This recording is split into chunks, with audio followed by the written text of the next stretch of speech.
And Musa did it 3 times. Khidr alayhi salam, because he has full knowledge, he can see what Musa cannot see. And believe you me, we have plenty blind people in the world today. Believe you me, we actually have people in the world today with the knowledge of cattle that you could take a piece of paper, put a picture on it, put a number on it, and give it a fictitious value, and it becomes money. And even your central bank don't have 5 ringgits worth of knowledge and intelligence to understand this is bogus, this is fraudulent, this is utterly haram. Imran Hosein could talk and talk and talk and talk and talk. It makes no difference.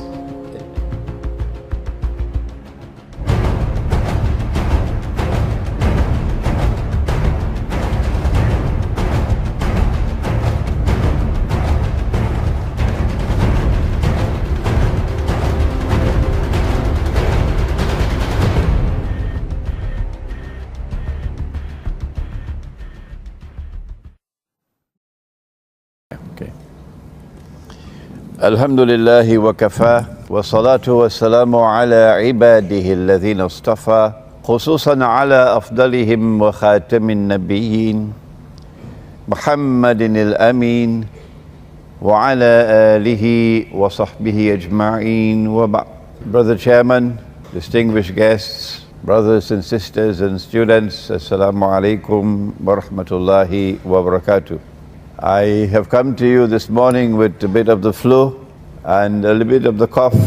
So I have my black seed and honey here to sip, and I hope you will bear with me this morning as we address the subject of Surah Kahf and the modern age. Nabi Muhammad alayhi salatu wassalam is reported to have said, every prophet has warned his people about Dajjal. And the Prophet Nuh alayhi salam warned his people about Dajjal. Now listen carefully, but I am going to tell you something that no one ever said before me. No one ever said this before me. This is absolutely new information about Dajjal, about the Antichrist. What is it that is so important that it has come with the very last prophet, no one after him? What is it about Dajjal that is so important that no one ever spoke of it before me? What is it? Do not treat this subject lightly. No. Take your time with it. Dajjal sees with his left eye. He is blind in the right eye. It looks like a bulging grip. But your Lord is not one-eyed. In his eyes, on his forehead, is written the word kafara, kafir. And every mu'min is the one who has not only, the mu'min is the one who has not only made the declaration of belief with the lips, Islam, but in addition, it has traveled till it has entered the heart. So now he has iman, so he is mu'min. Every mu'min would be able to read the word kafir, whether he is katib or ghayru katib, whether he is literate or illiterate. He can read and write or cannot read and write. This is what was saved until the last. And in this hadith, there is the key, the most important key of all for the study of Akhir al-Zaman. If you miss this one, you miss methodology, and you'll end up joining ISIS and fighting a bogus jihad with Yankee money and weapons from NATO, and with Qarnu Shaitan from Najd behind you, supporting you. As you fought a bogus jihad in Libya. My words are bitter, yes. And then you're fighting a bogus jihad in Syria. And now you're telling us, you're bringing us the Khilafah, so that CNN and Al Jazeera and television stations around the world can go to work to present Islam in the worst possible image. Show Islam as a menace to mankind, so that Israel can wage the big war that Israel wants to wage, while appearing to be a savior to mankind. If you miss this one and you adopt the wrong methodology, you end up with ISIS and supporting ISIS. So what is there in this hadith? That he sees with the left eye, but he's blind in the right eye. One day, Dajjal will have to appear in human form. The Prophet said, sallallahu ta'ala alayhi wasallam, he would be a Jew, he would be a young man, he would be powerfully built, he'd have the curls of the Orthodox Jews. And he will stand up in Jerusalem and declare, I am al-Masih, the Messiah. When you study the subject, as we have been studying the subject, you know that day is not too far from now. I may not live to see it, but you will live to see it. That's how close it is. But if you use the wrong methodology, then when he stands up there in Jerusalem and he says, I am the Messiah, al-Masih, and we say this is Dajjal, you will say no.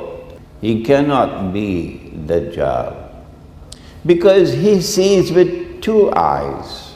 And the Prophet said, alayhi salatu wasalam, Dajjal sees with one eye.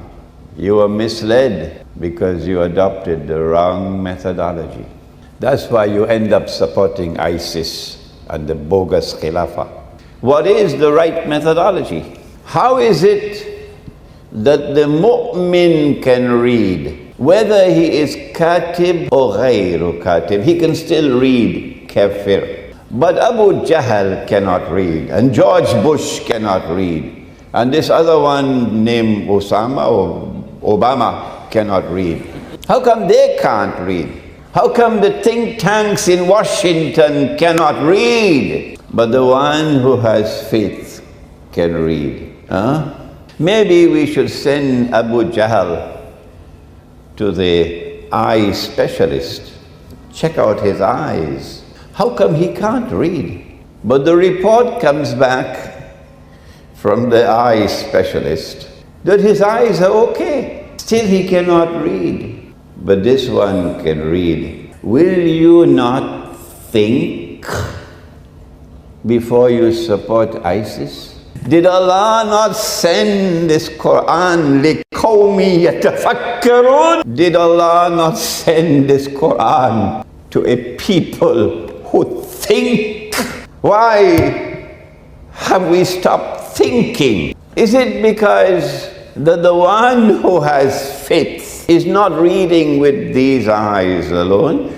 Is it that in addition to these eyes, we have other ways of seeing? This is called epistemology, the branch of knowledge which studies knowledge.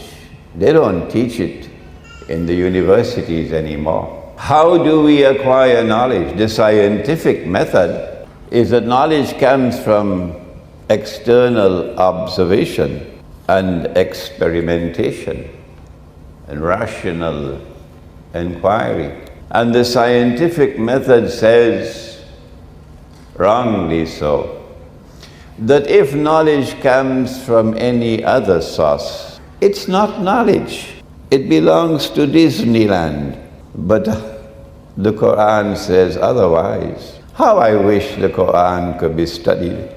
How I wish that the Qur'an could be taught in universities. We'd have a different world today if we would teach the Qur'an. The Qur'an tells us, فَإِنَّهَا لَا تَعْمَى الْأَبْصَارِ. It's not these eyes which are blind. What is blind is the heart which is inside the chest. So that the Qur'an gives us a different epistemology, that we see with external sight and we also see with internal sight. And so now we can subject the hadith to something called ta'wil. Tafsir is to explain. Ta'wil is to interpret. And we have to talk today about ta'wil.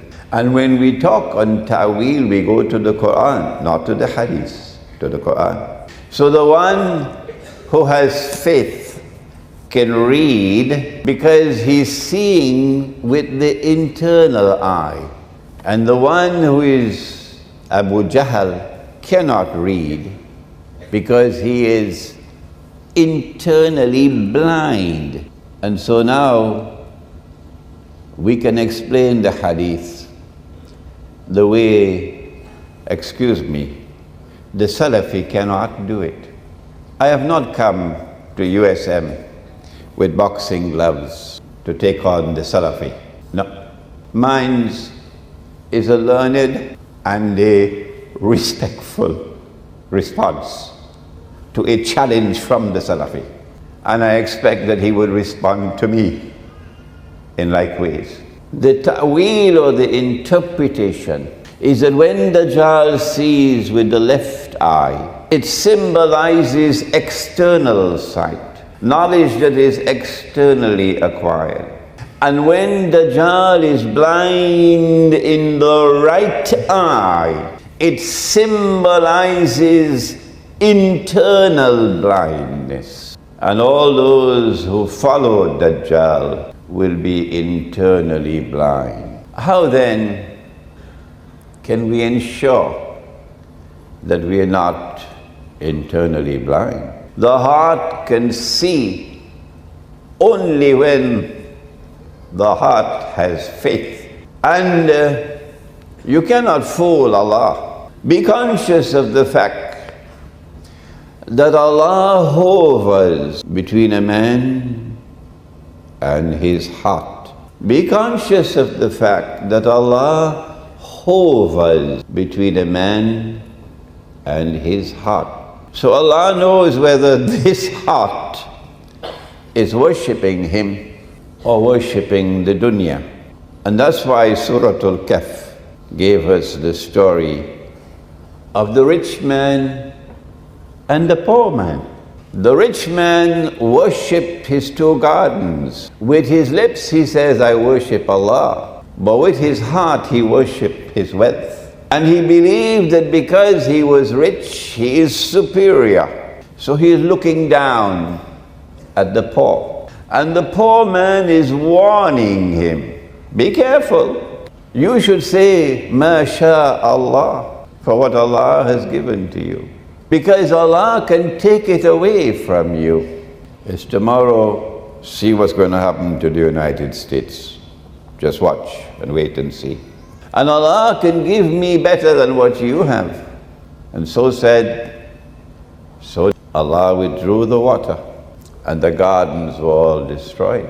And guess what he said? The rich man, Ya laytani lam ushrik bi rabbi ahada.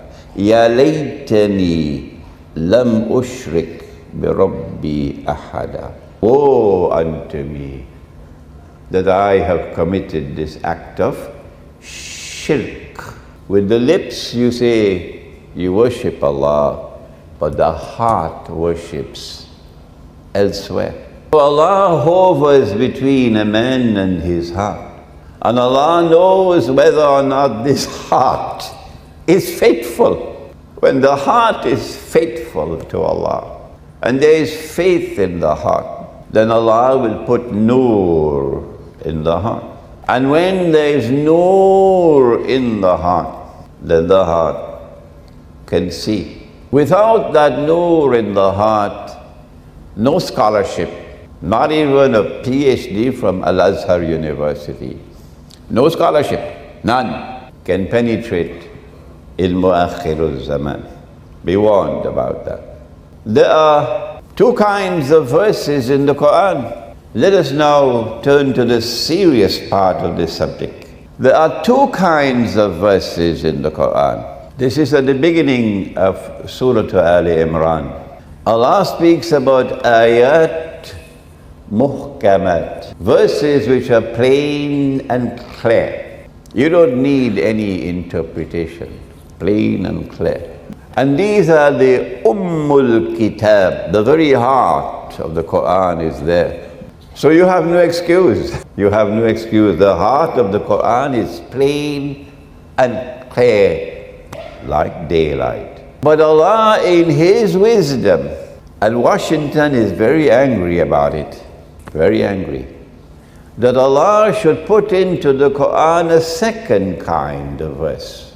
What is it? He calls it ayat mutashabihat. And we spoke briefly about it last night. What are ayat mutashabihat? Answer: these are verses of the Qur'an which have to be subjected to ta'wil, interpretation. Like the left eye and the right eye. Understanding of the Qur'an, ta'wil is an integral part of methodology for studying the Qur'an, because you cannot understand and penetrate the ayat mutashabihat without ta'wil or interpretation. Now the words of the Qur'an came down with Jibreel to the heart of the Prophet, and he would then dictate and the scribes would record. And he would ask them to recite and he would confirm it's correct. But the punctuation did not come from above. We put in the punctuation ourselves. Where do you put a full stop? It's very important. So somebody put a full stop, and that is the worst full stop in the whole history of full stops. That when Allah says, no one knows the meaning of ayat mutashabihat except Allah, full stop. The worst full stop in the history of full stops is this one. No one knows the meaning of ayat mutashabihat except Allah, full stop. Because of that full stop, the implication is that Allah sent down a book and appointed a teacher to teach the book. Teacher knows only part of the book, and the other part the teacher does not know. Does that sound to you sensible or foolish? How come you're so quiet this morning? Is Allah a wise God? How can a wise God send a book and appoint a teacher to teach the book, and the teacher does not know the meaning of part of the book? That full stop is the most wicked full stop in the history of full stops. So let us take it and throw it away. Unfortunately, the full stop is there. So we have to take it and throw it away. The full stop did not come with Jibreel alayhi salam. What the Qur'an is saying is that no one knows the meaning of the ayat mutashabihat except Allah and rasikhuna fil ilm. Those who are serious scholars, firmly grounded in knowledge, not schoolboys. The schoolboy will say, no, he cannot be Dajjal because he sees with two eyes. That's the schoolboy. The one who is firmly grounded in knowledge, he is the one with Allah's guidance who will be able to penetrate this part of the Qur'an the ayat mutashabihat. And ilmu Akhir al-Zaman is in ayat mutashabihat. So you cannot study this subject only with the rational faculty. Let me warn you, this is the most important branch of knowledge in Islam at this time. And you cannot study ayat, the ilmu Akhir al-Zaman, with only the rational faculty. You need more than that. Musa alayhi salam is in Sinai and he gives a khutbah. One of Banu Israel comes to him and says, "What a fine khutbah. You must be the most learned man in the world." And Musa alayhi salam replies, and of course, it is not Musa who is speaking, no. Allah is using Musa to represent the people who follow him, who think that they are the chosen people of Allah. Heaven is reserved for them.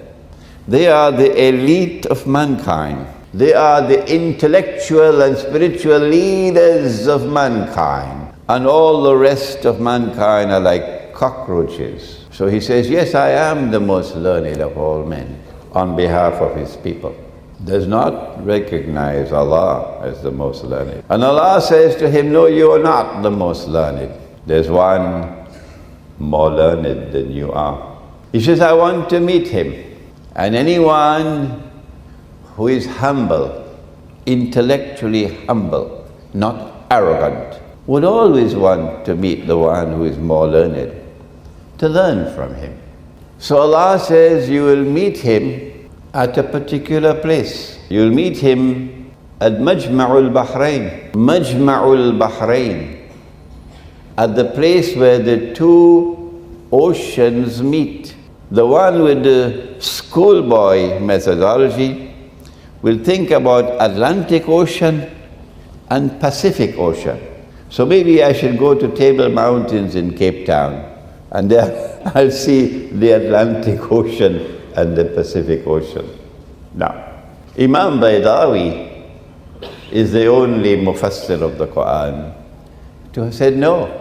You'll meet me, you will meet the most learned of all men, the man who is the scholar par excellence of Akhir al-Zaman, the one with the proper methodology. You will meet him at Majma'ul Bahrain. You will meet him at the place where the two oceans meet.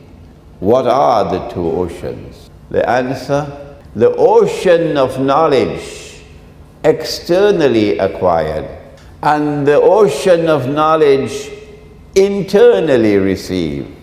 And when these two oceans of knowledge have been harmoniously integrated, that is where you'll meet the most learned of all men. So now take a fish, ikan. Take a fish. I don't know if it's ikan goreng or ikan bakar. Take a fish, put it in a basket and go in search of Majma'ul Bahr. When the fish jumps out of the basket and makes its way into the water, there you'll meet him. You know what this story is saying? It's saying you have to be humble. You were just saying, I am the most learned of all men. And now you have to take a fish, put it in a basket, and wait for the fish to jump out of the basket. This is to make you humble. If you are proud and arrogant, if you believe you are the elite of mankind, heaven is reserved for you. The rest of mankind are like cockroaches. You will never ever get true knowledge. You have to be humble. You cannot pick up a boxing glove for your teacher, constantly fighting with your teacher. Not if you want to study this subject. You have to be humble. So Musa alayhi salam goes off in search of Majma'ul Bahrain, and he takes the fish and he puts it in the basket, and he takes a young man with him. And welcome to Surah Kahf. While they were traveling, they came to a rock and they rested for a while at the rock. And Musa alayhi salam fell asleep. When they woke up, they continued their journey. Now listen carefully, because you are young. As they go past the rock, something is different now. Before the rock, they were moving. But after the rock, لَقَدْ لَكِينَا مِنْ سَفَرِنَا. The journey has now become difficult, wearisome, tiresome.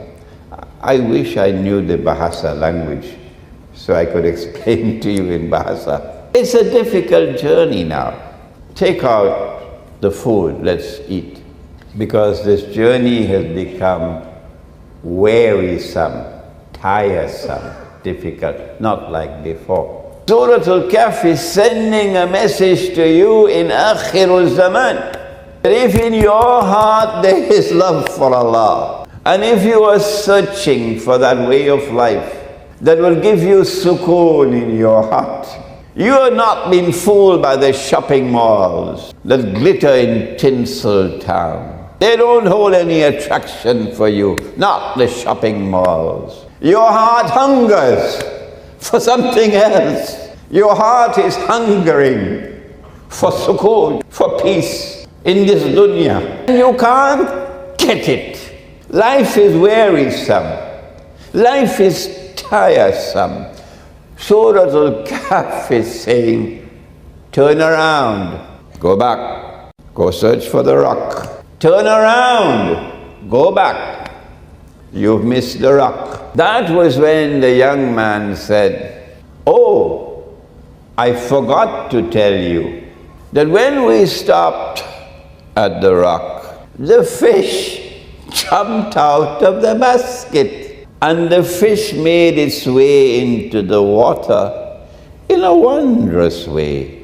And Allah says, no, he did not forget. Shaitan caused him to forget. So all of us will forget.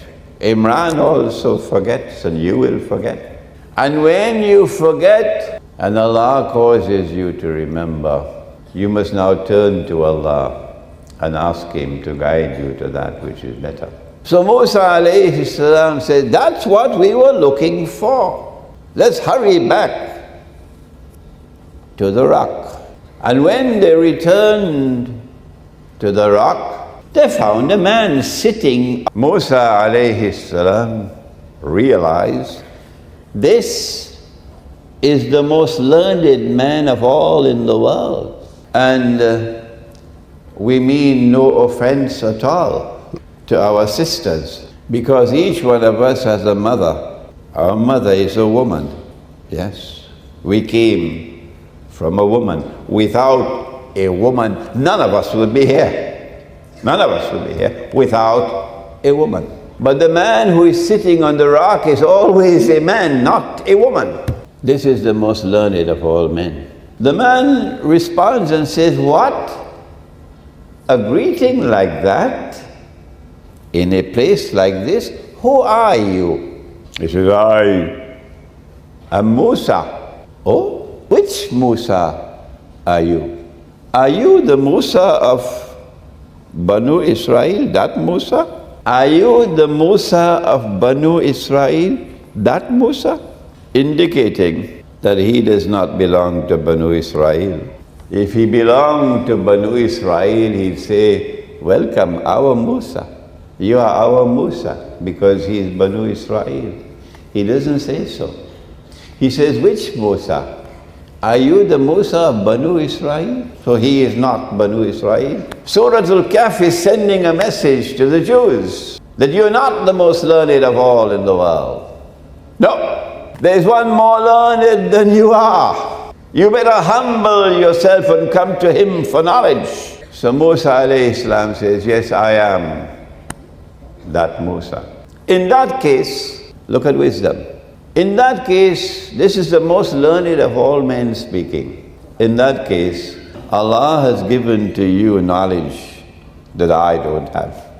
And Allah has given to me knowledge and you don't have. No matter how learned you are, you must always be ready to learn from others. No matter how learned you are, you must always be ready to learn from others.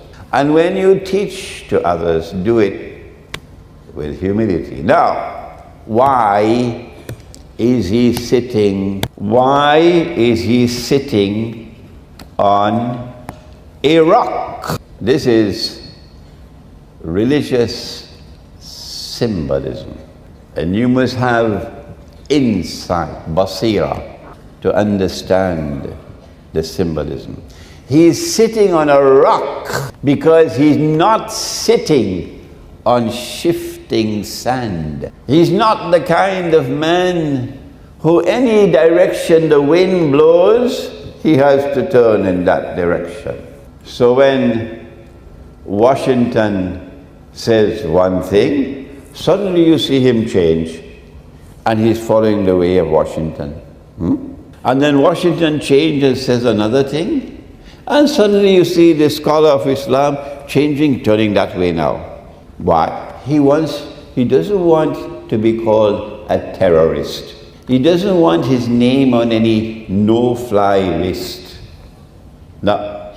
So he has to turn with the wind. But not this man. He sits on a rock because he is firm in his views. He speaks without fear. He does not speak to please the people. He speaks to please his Lord. And if the people are happy, alhamdulillah. And if they are not, then that's just too bad. If he has to be one voice and one voice alone in the world, he will not change his mind.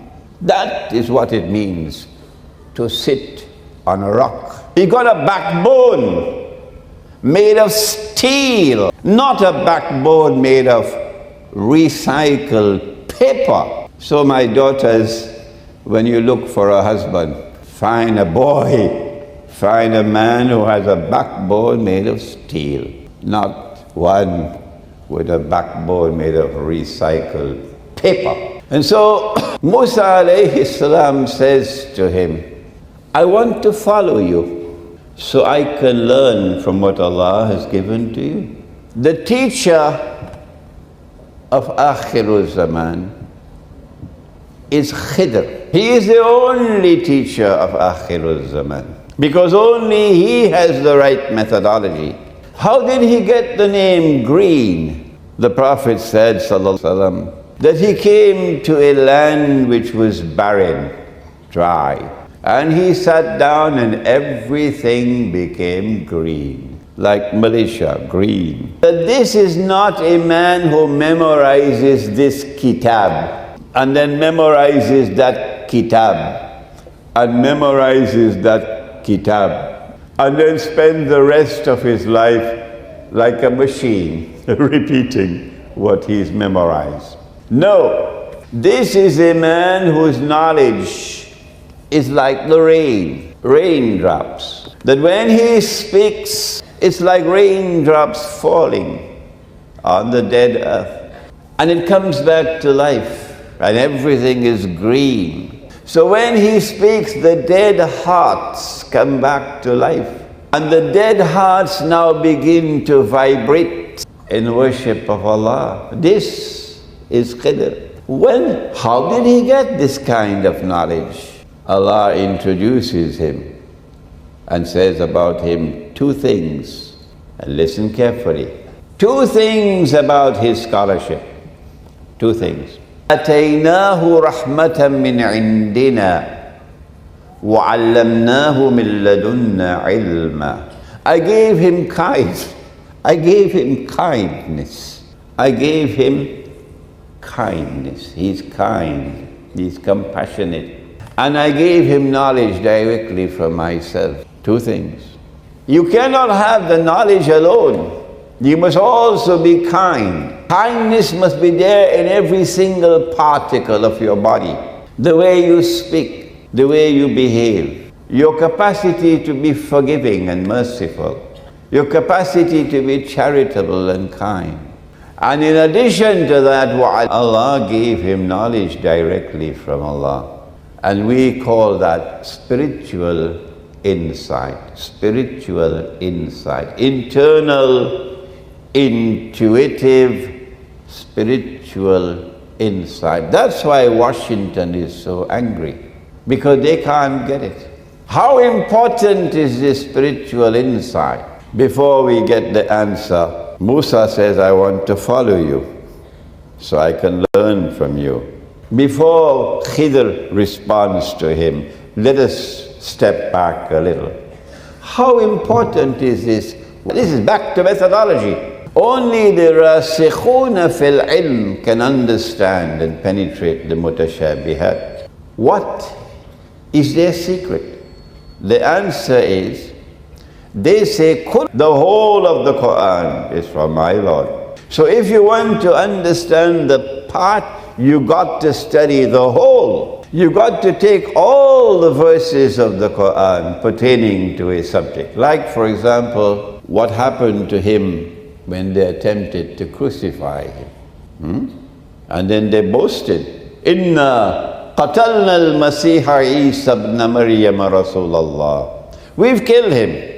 The Messiah, the son of Mary, the messenger of Allah, we've killed him. If you want to penetrate this subject, which is mutashabihat, you got to get the totality of the data in the Quran, all of it, and then you got to bind them together to make a harmonious whole, because nothing is contradictory in the Quran. Nothing. No verse of the Quran cancels another verse. No verse of the Quran cancels or abrogates another verse. Everything in the Quran is harmonious. I know the questions you're going to have afterwards to pose at me. Everything in the Quran is harmonious. So you've got to be able to bind them together. My teacher of blessed memory calls it the system of meaning of the Quran. My teacher, Maulana Dr. Fadlur Rahman Ansari, rahimahullah, he said, look at the stars in the sky. I mentioned this last night. To the untrained eye, they're just beautiful. The stars in the sky, they're just beautiful. They twinkle. But to the navigator on a ship in the ocean, he must be able to read the stars. The stars are not just there to twinkle beautifully. No! Allah says in the Quran, bimasabih. Masabih, plural of misbah, lamp. He says that the stars are there to function as lamps. A lamp, something that allows you to see. And so the stars are there to allow you to navigate the ship. But you have to be able to understand the relationship between the stars, which make them a harmonious whole. This is not for schoolboys. No, this is for scholars. To take all the verses of the Quran and bind them together on a particular subject to make a harmonious whole. In other words, if you forget everything else, remember these words. As a scholar, you have to be able to connect the dots. Connect the dots. When you learn to connect the dots with the stars, you can navigate a ship. When you learn to connect the dots in the Quran, you'll be able to understand the mutashabihat. When you learn to connect the dots of history, you will understand that Pax Britannica did not emerge by accident. No! Pax Britannica came into being for a particular reason, but only eschatology can explain it. Oxford University cannot do it. Cambridge cannot do it. The Sorbonne cannot do it. Harvard cannot do it. Yale cannot do it. MIT cannot do it. Only eschatology can do it. Pax Britannica did not come into being by accident. And the sterling pound did not emerge as the international currency by accident. And Pax Americana did not replace Pax Britannica by accident. And the US dollar did not replace the sterling pound by accident. When you learn to connect the dots of history, you will understand the historical process, as no university can teach you. And so spiritual insight, that is the key for connecting the dots. But the one who has pride and arrogance, I am the elite, how could he do it? Will Allah give him nur? So Musa alayhi salam says, I want to follow you so I can learn from you what Allah gave to you. Listen to the answer. Listen to the answer. Khidr alayhi salam replies and says, Innaka lan tastati'a ma'iya sabra. You cannot show patience with me in what I have to teach. How can you bear with patience that which lies beyond your capacity to comprehend? Because you are one-eyed. These are the two most important ayat in the epistemology of the Qur'an. So when you become a student of such a teacher, when you find your khidr, I am now an old man, tomorrow I'll be in my grave, but you are young, and you're going to be searching for your khidr, the scholar who is the only one who can be a guide in Akhir al-Zaman. Remember to be humble. Don't go with boxing gloves. Don't go challenging him. Be patient with him until he explains to you your khidr. So Musa said, I promise you, I will be patient. Okay, I accept you. You can come along, but on one condition. Don't ask any questions. Teachers don't behave like this. Which normal teacher speaks like that? Huh? How could a teacher tell the student, don't ask any questions? This is not a normal teacher. This is khidr. And this is the price you will have to pay if you want to study ilmu Akhir al-Zaman. So he promises he will not ask any questions. And then they travel, and then there's the boat, and there's the boy, and then there's the wall. I don't have to tell you, you all know. I have this book, which is the Tafsir, Surah al-Kahf, the text, translation and commentary, which is the whole surah. And I have this one, which is Surah al-Kahf in the modern age, which is the ta'wil of the surah. I have this one, which is on yajuj and majuj, which is the third book on Surah al-Kahf. I have one more to write and make dua that I can write it on Dajjal. Then the quartet will be finished. You must not ask any questions, and then 3 events occur. And on each occasion, Musa alayhi salam delivers judgment, and his judgment is wrong. His judgment is wrong because he does not have a full knowledge of the subject.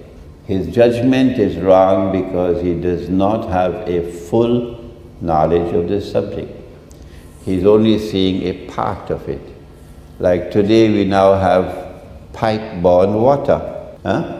And everybody performing the wudu with the pipe-borne water.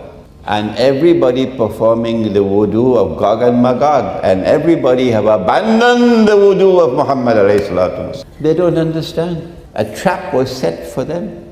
And they walked into the trap. And they're performing a disgraceful wudu. That's the wudu they're performing. And with that wudu they want to perform salat. And then they come to teach you Islam. And they cannot even perform wudu. So you have a partial understanding and you make the mistake. That's what happened to Musa alayhi salam. Oh, I didn't want to say it last night, but let me say it now. I hope I don't spoil your lunch. You cannot get nur without water. You cannot get nur without water.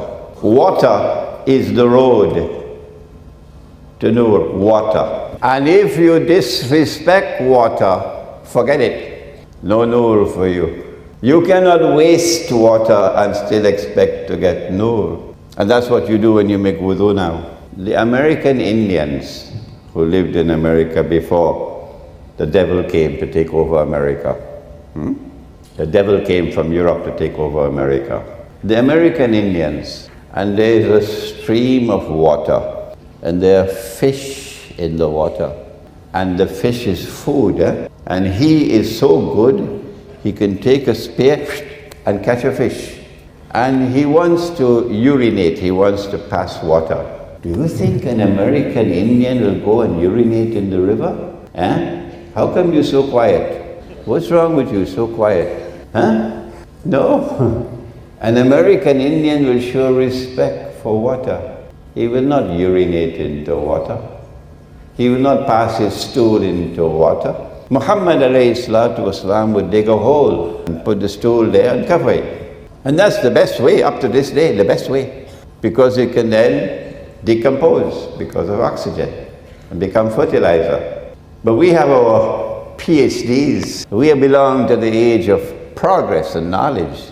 So we do it in something called a WC. We urinate into water. And Allah says, فَمَنْ يَعْمَلْ مِثْقَالَ ذَرَّةٍ شَرًّا يَرَهُ. Even if it be an evil deed as small as a weight of an ant, you're going to have to answer for it. Urinating into water? Nobody ever did that before. Dajjal came along with his WC toilet. And then defecating, putting the stool into water so it cannot decompose anymore. No, there's no oxygen in the water. And then it goes through a sewage system. And where it is pumped, it's pumped into the lakes and into the rivers and to the coastal waters, contaminating the lakes and the rivers and the coastal water. This is the modern age. And the fish eat it.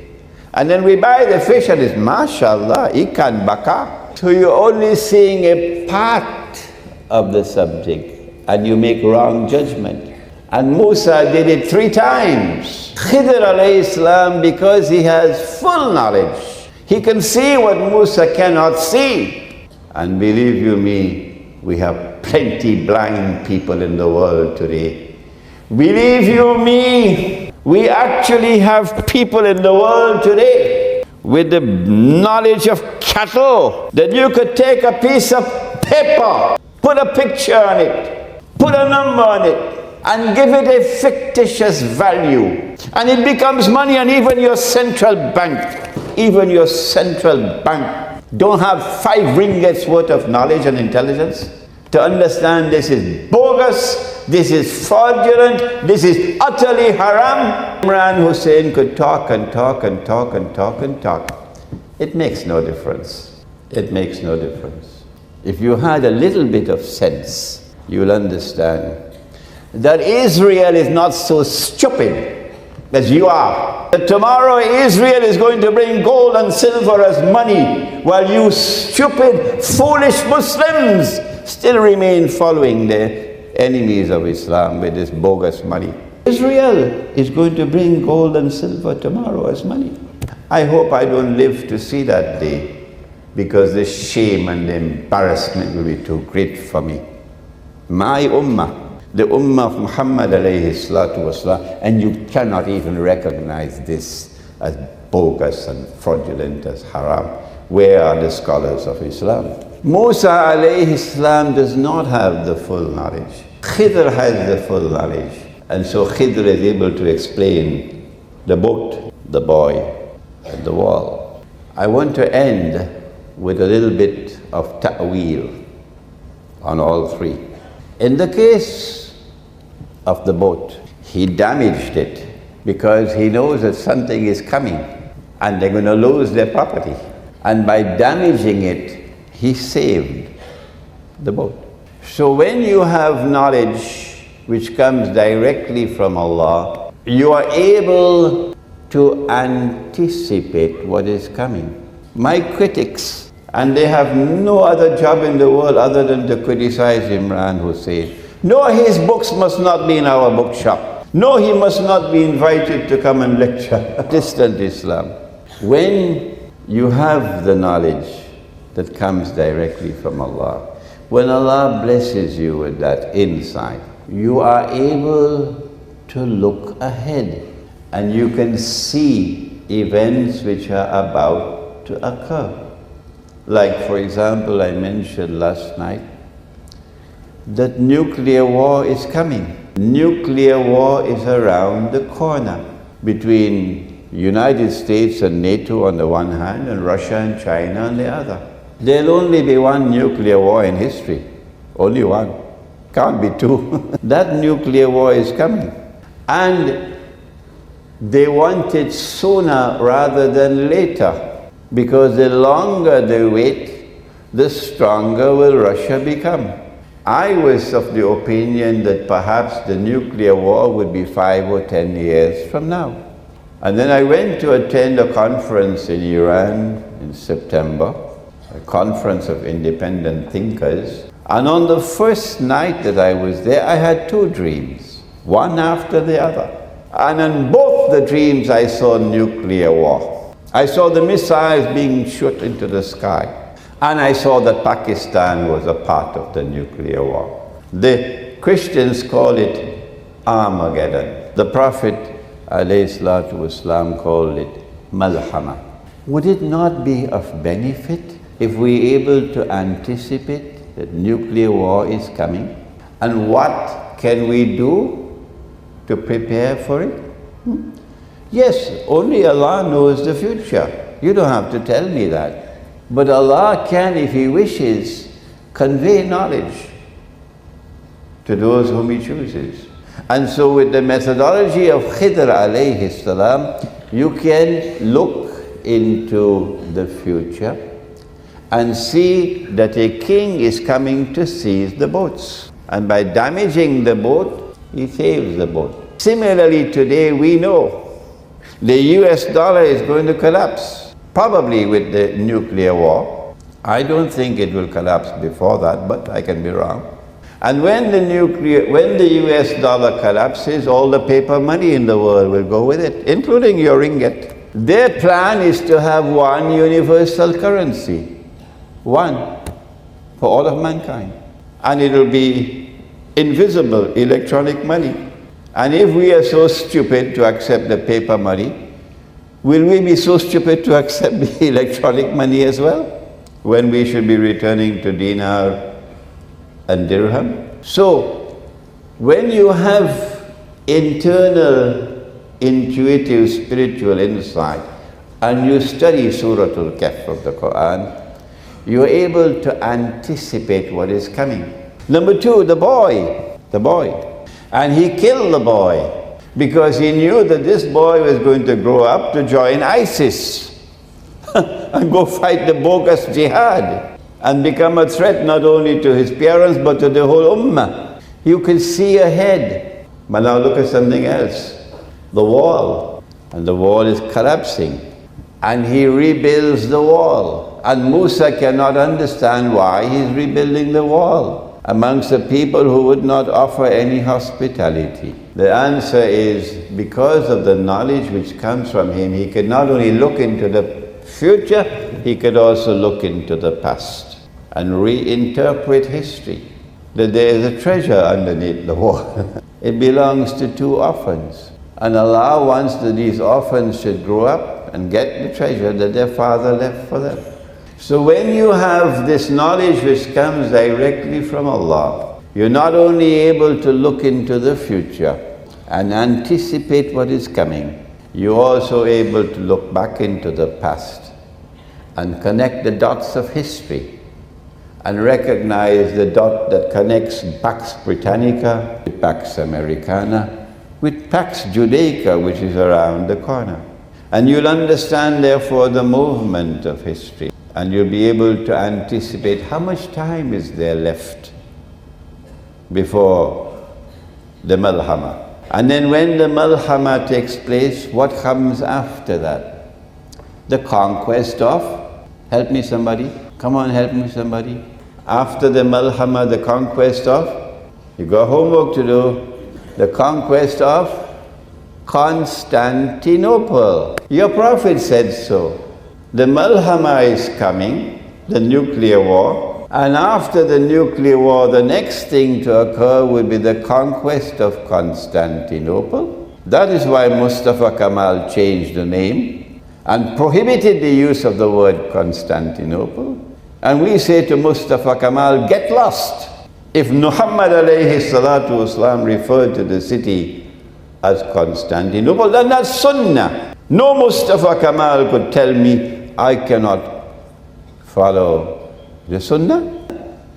The conquest of Constantinople makes military sense only in one context, and that is that the Russian Navy could pass through the Bosphorus and the Straits of Dardanelles into the Mediterranean Sea.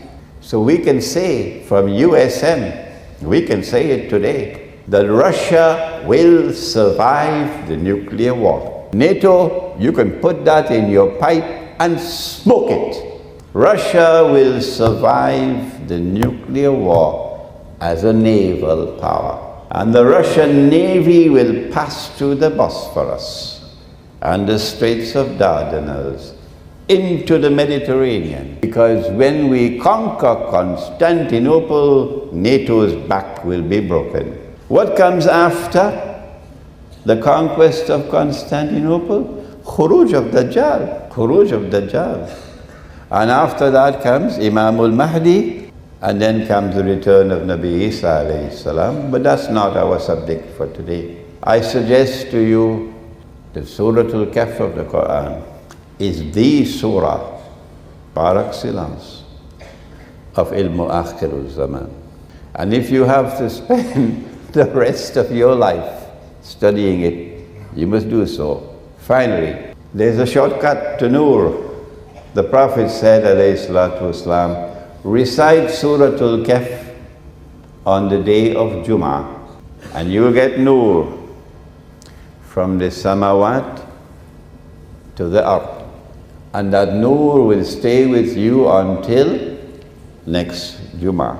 And he said, recite the first 10 ayat of Surah Kahf over Dajjal, and you'll be safe from his fitna. We pray that Allah may bless you all to be able to study and understand Surah Kahf of the Qur'an, that it may become a nur with which you'll be able to understand the world today. Rabbana. The question is, according to your studies of the Majuj, Dajjal, and the coming, could you just help an ignorant me to have a feel about what you think is the reality in the real world with relation to your study? For example, you said to conquer Constantinople, the definition of what it really means, or the signs of coming of the Dajjal and how we guide ourselves to fully understand it, as well as what's the event coming, so that if we are as knowledgeable as you, and that is the case, that we at least have to give ourselves a chance to have a little bit of understanding of what is to come.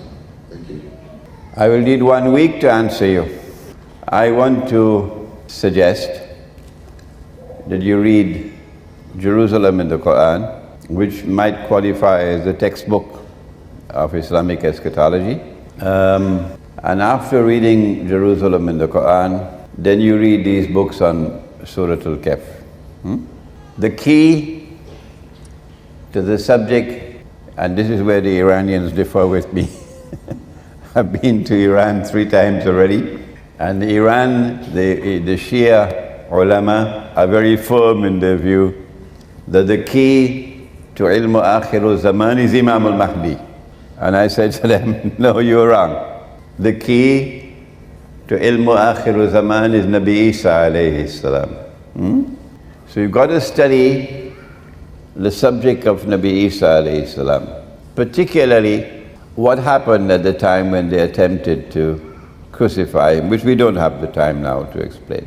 And once it is established from the Qur'an, that Nabi Isa alayhi salam never experienced maut. So you're wrong when you translate the Qur'an to say he died. You're wrong. Be careful.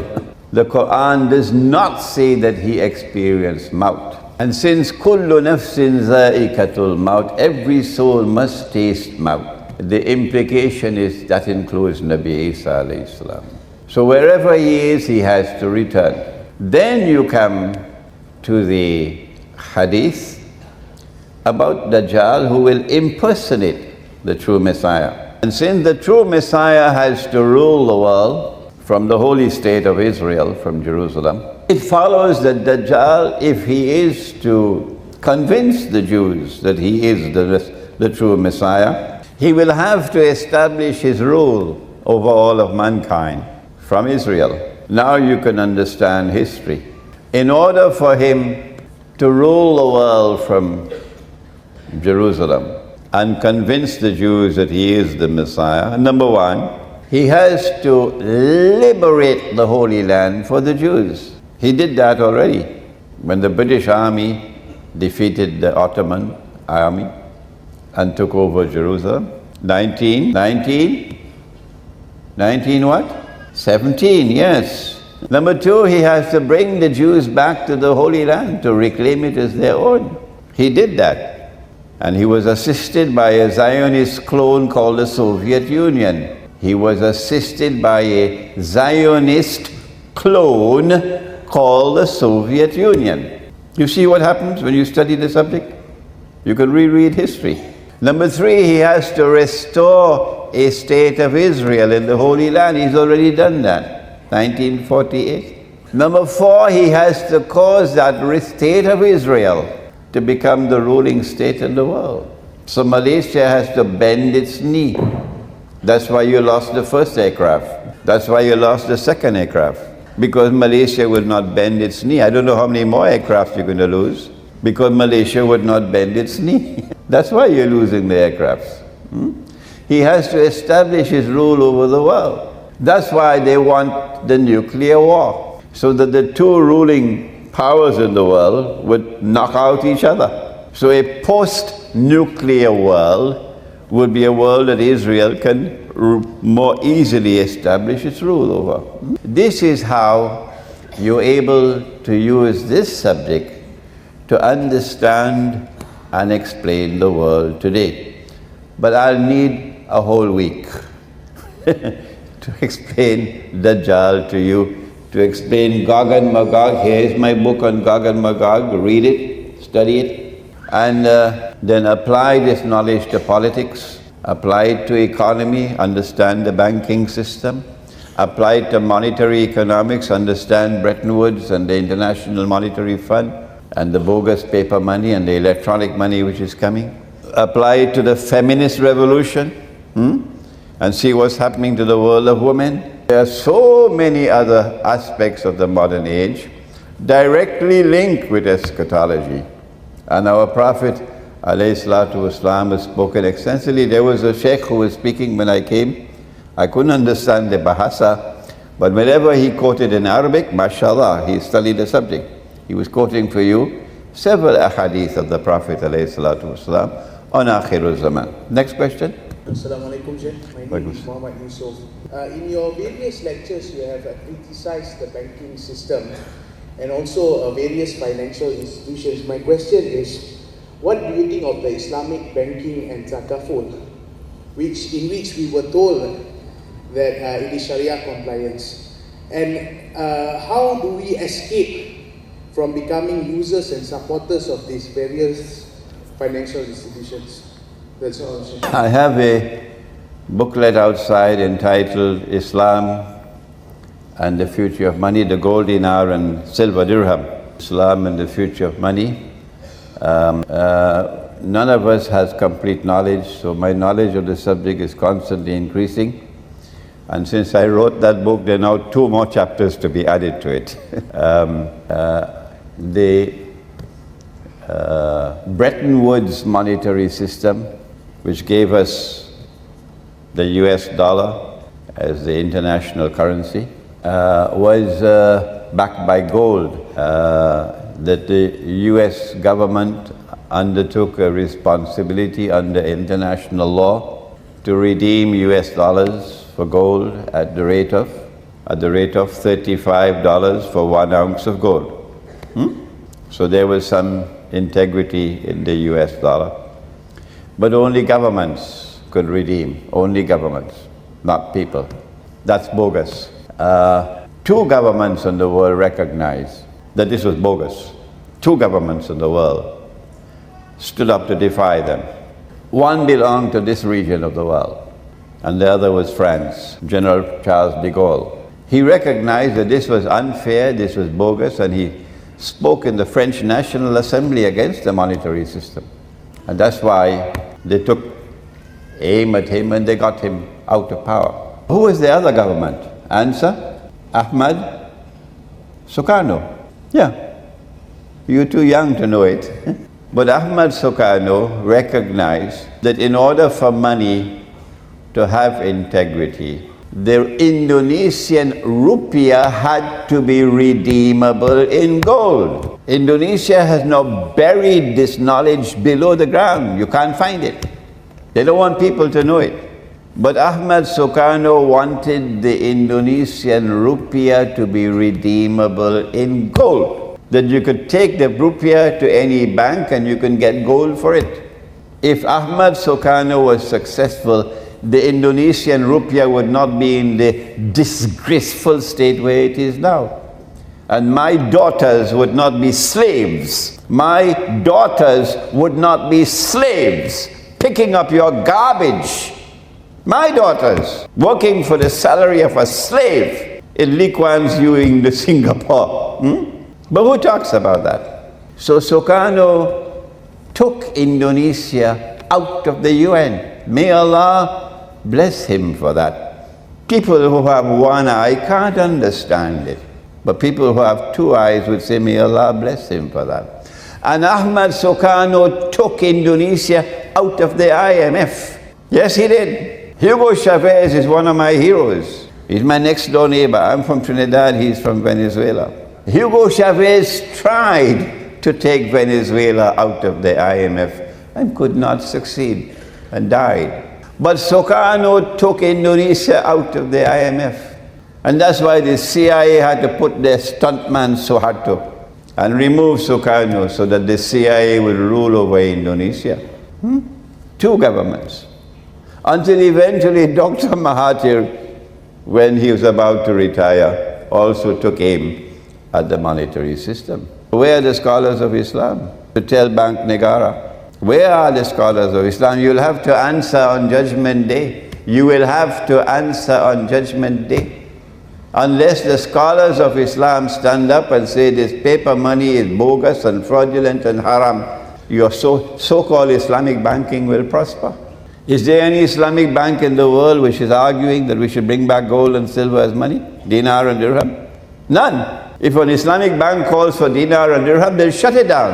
That's not my only criticism of Islamic banking, so-called Islamic banking. There are other criticisms as well. But we don't have the time today to go into that subject. But I suggest that you read my book, The Gold Dinar and Silver Dirham, Islam and the Future of Money, which is outside. It's also translated to Bahasa. Any more questions? Internet. We have one question from the internet. I believe questions are also being opened through internet. The question is, ISIS are using gold and silver. What is Sheikh's view on this? Is it true as reported by media?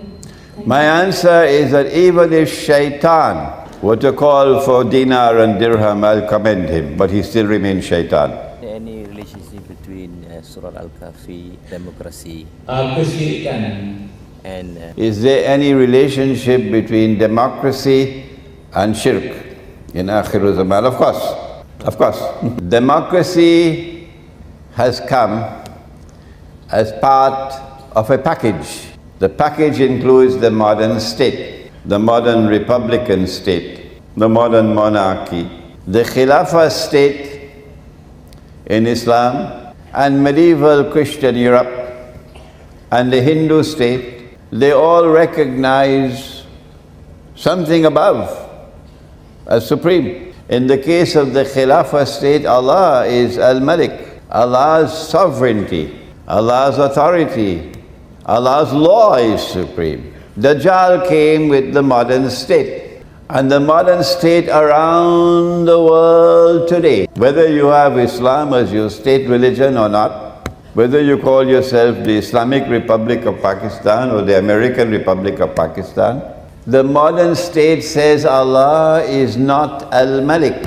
No. Who is Al-Malik? From the time you sign to accede to the Charter of the United Nations Organization, the Charter of the United Nations Organization makes it obligatory on you to submit to the supreme authority of the Security Council. Allah could tell you something else, but when the Security Council orders, you have to obey. Once you accede to the Charter of the United Nations, you're committing shirk. Iran had a revolution 35 years ago. I was in Iran last month to tell them that. 35 years now, and you still cannot recognize in Iran that you're in shirk by being a member of the United Nations Organization. The modern state says Allah can make it haram, riba, but we can make it halal. Is it halal in Malaysia? My question to you, is it permissible in Malaysia to lend money on interest? How come you're so quiet? Yeah, Malaysia, you made it halal. You made it halal. Banks lend money on interest all the time, including Islamic banks doing it from the back door. Islamic banks are lending money on interest through the back door. The commercial banks are doing it through the front door, the Islamic bank is doing it through the back door. But they will not challenge me, no. No, they will not challenge me. So it's halal. Allah made it haram and you made it halal, all around the world today. If you make halal what Allah made haram, what sin is that called? Answer? It's called shirk. Where's the evidence? Surah Tawbah. Surah Tawbah. So yes, democracy is part of a package. Democracy is also part of a package called elections. And through elections you choose your government. But there's something called accountability. If you make a choice, you should be held accountable for your choice. Accountability. But Dajjal is very clever. In elections there is no accountability because you make your choice anonymously. You see how clever he is? You vote secretly. Shame on you, shame on you, shame on you for accepting that. Shame on you, shame on you, shame on you for accepting that. Ours is different. We Muslims, ours is different. That's yours, ours is different. In ours there's something called shura. And when you give your decision, you give your opinion, you give your vote, you are accountable. People know who you are and they know how you voted, they know your opinion, shura. So there's accountability in ours. There's no accountability in yours, so you can rig the election. That's why Scotland is still a part of England today. Assalamu alaikum. My name is Nur Hidayah. I have one simple question only. Nowadays, many Ustad advise us to recite and even memorize the first 10 ayah and last 10 ayah of Surah Kahf in order to prepare for the ending and confront Dajjal. So what are your opinion about this? Is that good or what? It's not your ustaz who asked you to do that. It's Nabi Muhammad. It's Nabi Muhammad. There's one hadith, the first 10, another hadith, the last 10, another hadith, the opening ayat of Surah Al-Kahf. Memorize them, particularly when you have to go to immigration. You memorize them so you can recite. This is meant to open up for you the whole surah. That the whole surah is important, to study the whole surah. But by all means do memorize it. If you can memorize the whole of Surah Al-Kahf, that's even better. The first 10 verse and the last 10 verse, exactly is that, what is the meaning from that? And also, I know only one question, but I still want to ask another question. How we can instill all this feeling, especially to our generation, right now, whereby they are growing up with a lot of gadgets, all those things. Thank you very much. Well, I understood part. What is the importance of reciting the first 10? And the answer is here in this book, so I don't have to answer you. Okay? The second part of the question? How to instill this kind of feeling among the teenagers? Oh. They've been diverted by the modern way of life.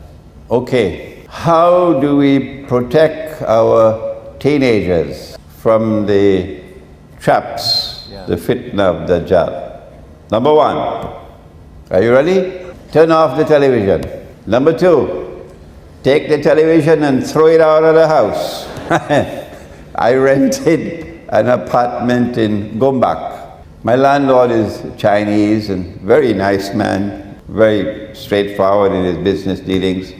And he kept his apartment very beautifully, mashallah.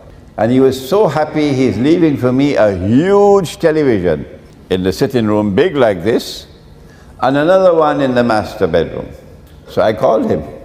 I said, thank you, take it out. My Chinese landlord is looking at me with disbelief. He cannot understand. You don't want it? I said, no, take it out. We don't watch television. No. I'm staying in a hotel, I never turn on the television set in the hotel, never. Because that is one of the most important instruments that Dajjal has for brainwashing you. Brainwashing you. Number two, the internet has its value. There's no question about it. My eschatology has now reached all over the world. Not even the Salafi can stop it now. And it's because of the internet. But then the internet is also filled with time bombs that you can easily be distracted and easily be misguided. So as parents, you've got to monitor your child's use of the internet. Shopping malls are dangerous places. Shopping malls are dangerous places. When a 15-year-old boy leaves Kampung and comes to KL and goes into a shopping mall, his eyes open big. And when he sees the half-naked woman, his mouth opens big. Less you can have of visits to shopping malls, the better. If you have problems with your teenagers and you cannot solve them, you cannot get them under control, then solution is get out of the cities and go and find residence in kampung. The best kampung of all is the one where you cannot use a cell phone. The remote countryside. And there you have a chance of protecting your teenagers, yes. Due to the, what's going to be impact going to be for the countries, for especially Malaysia? And another thing, in your opinion, another thing I want, another question is that Malaysia is a country. What is our role in Malaysia? What is our responsibility to prepare for the al-Zaman, like the nuclear wars and so on? I understood the second question, but not the first. The impact of the Dajjal effect to Malaysia. What is Dajjal's plan for Malaysia? Yeah. The effect. Okay. Actually, Malaysia is in great danger, and the loss of the 2 aircraft should be a wake-up call. Malaysia is in great danger. Why? Because the nuclear war is around the corner. Israel is going to step out from behind the hijab, because Israel has to replace the United States as the ruling state in the world. And from the time, for example, Israel launches an attack on Pakistan's nuclear plants, guess what's going to happen in this part of the world? We had a taste of it in 1990 when Saddam Hussein invaded Kuwait. Many of you may not have been alive in 1990. When Saddam Hussein invaded Kuwait, and all the Malay, all of them, including those who were in the cabinet, all the Malay were in support of Saddam Hussein. None was supporting Kuwait. Because the Malay sentiment in their hearts, they could recognize who was the oppressor and who was the oppressed. So when Israel steps out from behind the hijab and starts to launch her wars, Muslim sentiment in this part of the world is going to be inflamed. No government will be able to control, not the Muslim people of this region, particularly in Indonesia. And if Singapore does not respond, if Singapore does nothing, then goodbye Singapore. Goodbye Singapore. Because Lee Kuan Yew in his profound foolishness, I mean this is not just simple foolishness, this is profound foolishness on the part of the founder of Singapore. Not to recognize that Singapore is a little island in a sea of Islam, and to adopt a policy of becoming little Israel, I mean that's a PhD in foolishness. That's what Singapore is, little Israel. So from the time Israel steps out from behind the hijab, there's going to be such a backlash against Singapore that no Singaporean will be able to come over to Johor with the hope of returning home alive. You're not sure? Because no government will be able to control the people. No. Well, then how is Singapore going to survive? The little island cannot be defended. No, it cannot be defended.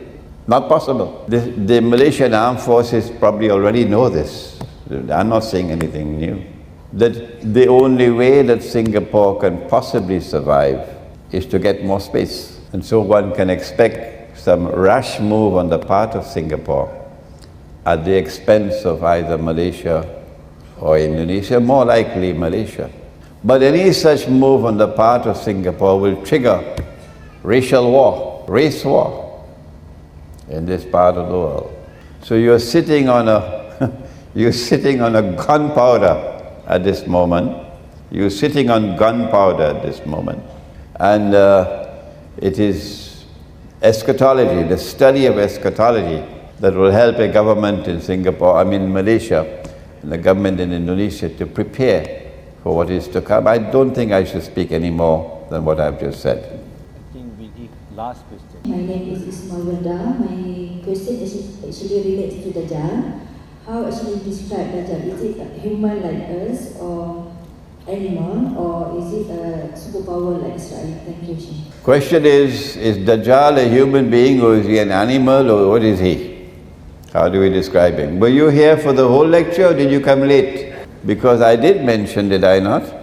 I did mention that Dajjal is going to appear in human form. Dajjal will appear in human form. When he does so, he will be a Jew. He will be a young man. He'll be powerfully built.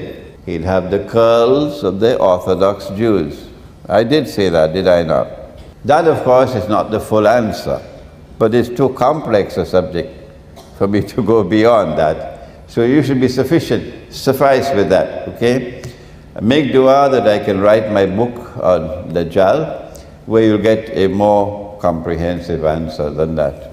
It's about the money, because technically we are living in a money world, and everybody is like very obsessed about money. We cannot live without money. And how we educate even our parents that so obsessed about money. But we here, you yourself don't really care about money. It's just a second value.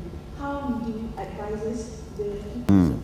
The question is, how do we explain to our parents, how do we explain to the society that money is not everything, that there are things in life that money cannot buy?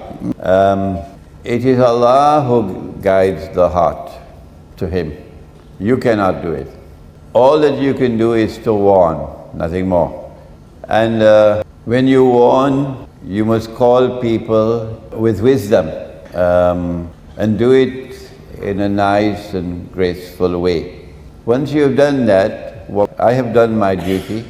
I have guided you, I have warned you about the dangers of the dunya. And if you choose to follow that path, then I have to accept and not seek to oppress you. That's your choice.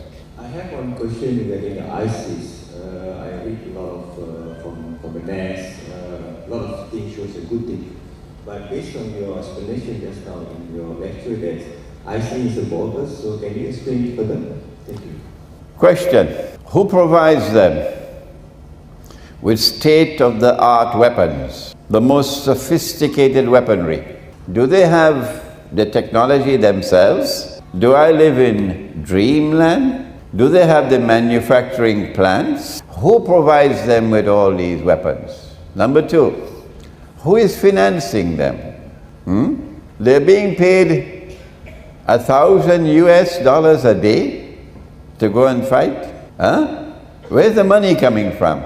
That is the same force at work that recruited them in Libya and sent the weapons into Benghazi. I don't want to speak anymore about how the weapons reached Benghazi. The Turkish government has a lot to answer for to Allah on Judgment Day. This bogus Turkish government, pretending to be Islamic.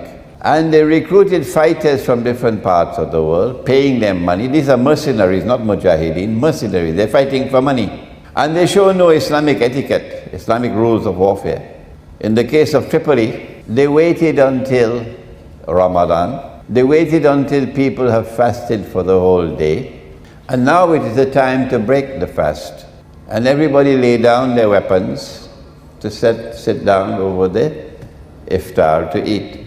And these wicked people who say they are mujahideen launched their attack at that time and killed maybe 1,000, 2,000 people in order to take Tripoli.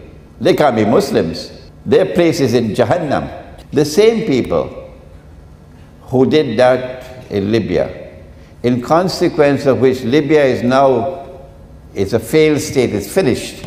It's rubbish, that's what Libya is today, rubbish. And NATO is in charge in Libya. So when the attack on Egypt takes place, Israel will attack from one side and NATO will attack from the other side. The same people are also there in Syria. Who's providing them the weapons? Turkey is doing it. Turkey is a member of NATO. That's prohibited by the Qur'an. Turkey is providing the weapons. Saudi Arabia. The Prophet ﷺ pointed to the east, to Najd. And he said, Najd is Qarnu Shaitan. Qarnu Shaitan. The age of Satan, not the horn, the age. It is Qarnu Shaitan who is behind ISIS today. Not just the CIA, not just the Mossad. It is Qarnu Shaitan. Providing the weapons, providing the financing, doing all the strategic thinking for ISIS. But if you don't want to believe me, you can wait until Judgment Day and you'll see for yourself. But on that time, don't ask for excuse on Judgment Day. No, too late at that time. If you can't see now, man kana fi hadhihi a'ama fahuwa fil akhirati a'ama wa adalla as-sabil. Whosoever is blind here will be blind there as well and more misguided. That is the Qur'an. The Dajjal has come up with so many tools to disalign the world Muslim. And one of the tools are riba and instigation all over the world. But I believe food is also. We eat food every day, and we need to eat clean food.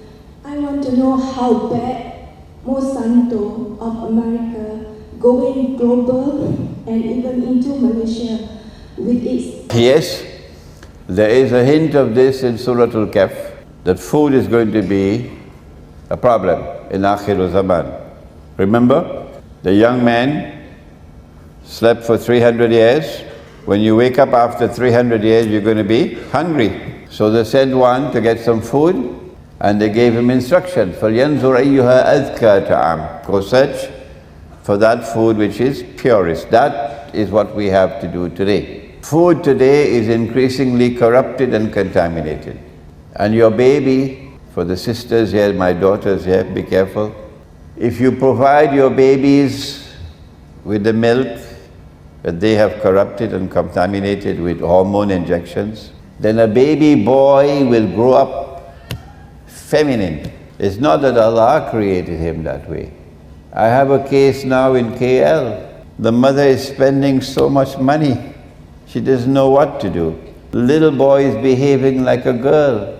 He has all the mannerisms of a girl, he's talking like a girl. It's hell for the mother. And the baby girl will grow up like a tomboy.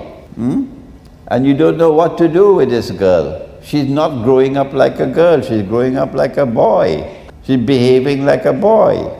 And you, the mother, you have the problem more than the father. He's outside working all day. So you got to be very careful about food, because they're putting into the food that is going to contaminate and corrupt the food and create problems for you tomorrow. That was the question on food. But if I may be allowed to take on one more subject about Dajjal. It's not going to make me popular, but I'm not here for popularity. In the Quran, Allah is plain and clear. Allah is plain and clear in the Qur'an that He created men to have several wives. Oh yes, He created men to have several wives. And the sunnah of the Prophet ﷺ is to have several wives. And so too the companions of the Prophet ﷺ.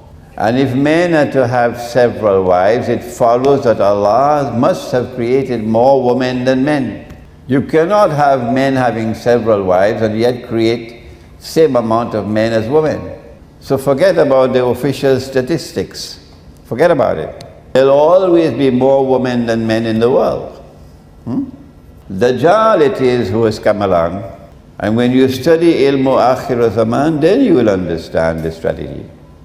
And brainwashed, all of us, including the scholars of Islam, brainwashed us all, that good men, decent men, respectable men, men who are models of conduct, are men who have only one wife. And when a man takes a second or a third wife, like your grandfather did and your great-grandfather did, something is wrong with him. You despise him. You don't want to marry a man who already has a wife. No. People are going to laugh at you to be a second wife. This is the attack of Dajjal. This is the attack of Dajjal. And so, if you are to earn Allah's blessings, you must stand up and defy Dajjal. If you have the means to do so and you can take a second wife, go ahead and do it. Imran Hosein is speaking. Go ahead and do it. But if you cannot be a good husband to your first wife, you cannot be a good husband to your second. No. First be a good husband to your first wife. Then you can be a good husband to the second and the third. You don't have to be rich to have several wives. No. In many parts of the world today, there are poor people in the villages who have several wives. But it is something pleasing to Allah when you act in accordance with Allah's guidance. This is part of the strategy of Dajjal. So as men have only one wife, there'll always be a surplus of women out there who cannot find a husband. That's a recipe for disaster. My name is Abdul Hadi. My question is a very short one. My question is, what is your view on Iran? My view of jihad? On Iran. I am about to deliver a lecture on the subject, the master plan, Dajjal's master plan for Akhir al-Zaman is to bring about Shia-Sunni civil war in Islam. They tried it when Saddam Hussein attacked Iran, and the war lasted for 8 years. They were hoping that it would become a Shia-Sunni civil war in Islam, but it did not. They tried it again in Syria to make it a Shia-Sunni war in Syria. They didn't succeed. And now they're trying it with ISIS to get Shia-Sunni civil war in Islam. If they succeed in fomenting Shia-Sunni civil war in Islam, goodbye Pakistan. Goodbye to Pakistan. Pakistan cannot survive. They want Pakistan to collapse because Pakistan is the only Muslim country today with nuclear weapons. And in order to avoid a frontal attack on Pakistan and nuclear war, it would be better if they can get Pakistan to collapse from inside with civil war. So the Protestant Islam, the Salafi view, is today to beat the drums of war against the Shia. That's what they're doing. Beating the drums of war against the Shia. This is why I travel to Iran again and again, to try to build solidarity with the Shia ulama. And I was just in Iran 3 weeks ago, and I said we've got to sit down and come to some common understanding to inform the Sunni world that you cannot say that the Shia are kuffar. That's rubbish. That's rubbish. That's schoolboy methodology. The Shia are kuffar. In order for you to say that they are kuffar, you have to declare a fatwa. The fatwa has to be issued by someone of authority, someone with knowledge. And it has to be a document. And that document has to get ijma', consensus. That has never happened in history. No. And no one has ever prevented the Shia from performing the Hajj. If I'm wrong, tell me I'm wrong. How come no one in the history of Islam have prevented the Shia from performing the Hajj? How do you explain that? No ijma. And now you come to tell Imran Hossein they're kuffar? That's schoolboy stuff, that's not scholarship. So we have to get this into the head of the Sunni, that the Shia, the Ithna Ashari, they are Muslims. And we also have to get it into the heads of the Shia, that the Qur'an is the supreme authority in Islam, not the Hadith, the Qur'an. You cannot divide the Ummah based on Hadith. No. Is there anything in the Qur'an which states plainly and clearly that succession to leadership in Islam is divinely ordained and restricted to the house of the Prophet ﷺ? No. The Qur'an does not establish that. That's from the Hadith, not the Qur'an. And you cannot establish a belief system only on the Hadith. It has to be supported by the Qur'an. And so you should stop. Stop it. Stop ever saying that Abu Bakr Siddiq and Umar Farooq and Uthman Ghani, that they were usurpers. That is a sinful thing to do. That's nonsense. It's false. Stop it. You cannot establish a belief system based on Hadith, unsupported by the Qur'an. So we've got to bridge the divide, the Shia-Sunni divide, on these two issues. And hopefully I pray that Allah may help us that we can prevent Shia-Sunni civil war in Islam. So one more last question you want to ask. The last one. I think this for limited time. Just now in your earlier discussion, you have mentioned about how Singapore can survive. Okay, and you did mention about Singapore to survive is to get more space, and they have to expand the space, and they have to expand the survival even up to Malaysia, that will trigger a racial war. So as a Malaysian, I'm worried about that. And my question to you is that, do these Singaporean politicians, they are eyeing on Malaysia, especially during our next general election? I'm sorry, I have to, involve politics here. As we know that PAP is a party which is similar to the DAP in Malaysia, and I'm a supporter from PAS. Okay, and we are now in one big combination of what we call as. So if really they have their intention to get Malaysia during the general election through DAP, so we are in trouble. But having to say that, what President PAS, Datuk Haji Hadi Awang, has decided that we are must still in this Pakatan Rakyat. So we are involved Singapore expansion. Yes. Okay. The last question. So how Singapore will expand to Malaysia to counter any future agenda that you see? I should restrict, I was very guarded in my answer to you, and I should restrict my comments to what I have said, nothing more than that. I don't know the names of the political parties, no. I don't know the names of the political parties in Malaysia and in Singapore. I know PAS, yeah. I don't think PAS knows me, but I know PAS. So, I don't have the time really to study local politics. I don't have the time. My time is devoted to the big problems, the big issues around the world. So your local ulama are the ones who should be guiding you on the question you have just asked. All I have to say is Singapore is lost, is finished. From the time Israel steps out from behind her hijab, there's no way Singapore can survive unless Singapore does something to try to enhance its security. What is Singapore likely to do? I believe it's going to be something rash. And if it does that, it's going to trigger off racial war. So you've got to prepare for it.